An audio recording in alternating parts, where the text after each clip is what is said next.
Պարոն Նահապետյան, ես ձեզանից ուզում եմ հետաքրքրվել մարտի 1-ի գործի մասին, քանի որ այդ գործի մասով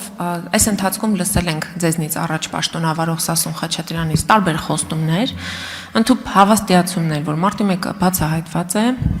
հեսա դուք լսելու եք սենսացիոն բացահայտման մասին, բայց այդ բացահայտման մասին մենք այդպես էլ ոչինչ չենք լսել։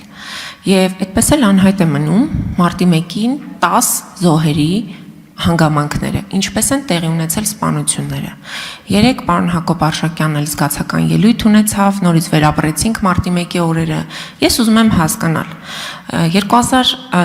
2018 թվականից Նիկոլ Փաշինյանը անընդհատ հայտարարում էր, որ իր առաջնահերթությունն է մարտի 1-ի բացահայտումը որպես քաղաքական լիդեր։ Բայց այդ առաջնահերթությունից կամ առաջնահերթության հանրահռչակումից անցել է մոտ 8 տարի։ Ոչինչ հայտնի չէ։ Նիկոլ Փաշինյանն ասում է, իմ կարծիքով ամբողջությամբ բացահայտված է։ Մեզ պետք չի որևէ մեկի կարծիքով բացահայտումը։ Մեզ պետք է իրական բացահայտում մարտի 1-ի։ Ի վերջո, որպես նաև ես Նիկոլ Փաշինյանին հավատացող եւ հավատացած մարդ, նաև դրա համար եմ հրապարակ գնացել, որպես իրավատեր քաղաքացի, որ մարտի 1-ի գործը պիտի բացահայտվեր Նիկոլ Փաշինյանի քաղաքական իշխանության օրոք։ Բայց այդ բացահայտումը չկա, մենք փոխարենը տեսնում ենք Նիկոլ Փաշինյանը գնում է խրոխտ արձանի բացման մարտի 1-ի առիթով, այսինքն մենք իշխանության ենք բերել Նիկոլ Փաշինյանին, որ մարտի 1-ի առիթով արձան դներ, հուշարձան կառուցեր, մենք կոնկրետ ակնկալիքներ ունենք։ Ես հասկանում եմ, որ գուցե շատ մանրամասների դուք չեք տիրապետում այս թեմայով, բայց այնուամենայնիվ, որպես սկզբունքային հարց, ես ուզում եմ ազգային ժողովի ամբիոնից հստակ պատասխանեք մարտի 1-ի բացահայտումից ինչ կա, որովհետև երկու լեզուններն են ինձ համար կարևոր եղել Նիկոլ Փաշինյանի իշխանության հաղթանակը գովերքելու համար։ Մարտի 1-ի բացահայտում եւ կոռուպցիոն բացահայտումներ։ Կոռուպցիայի մասն էլ արձագանքի ժամանակ։ Շնորհակալություն։ Շնորհակալություն, Տիկին Տոմասյան։ Մարտի 1-ի գործի մասով ասեմ, որ իմ ուշադրության կենտրոնում է այդ գործը եւ այս պահին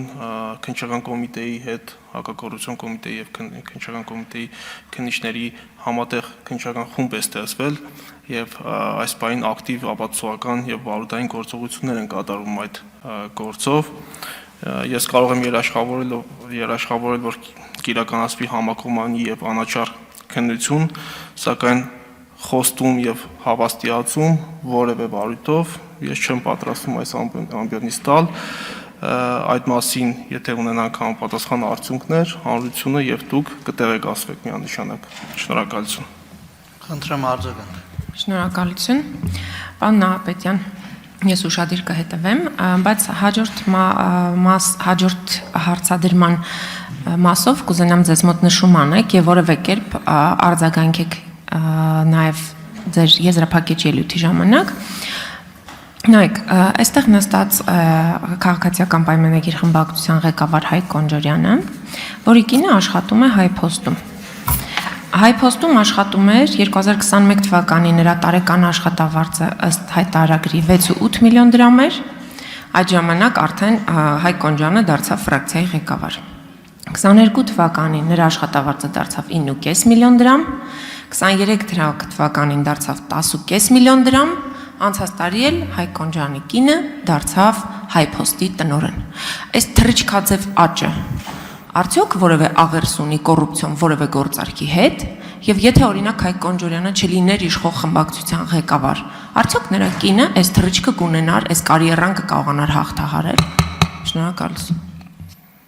Շնորհակալություն, Տիկին Թոմասյան, ես չեմ կարող ձեր քաղաքական բնույթի հարցադրմանը պատասխանել, համենայնդեպս ձեր նկարագրած դեպքի մասով չեմ կարող ասել նաև նկատել որևէ կոռուպցիոն բնույթի տվյալ ձեր նկարագրածում։ Եթե ունեք այլ տվյալներ հանցանքի վերաբերյալ, ես խնդրում եմ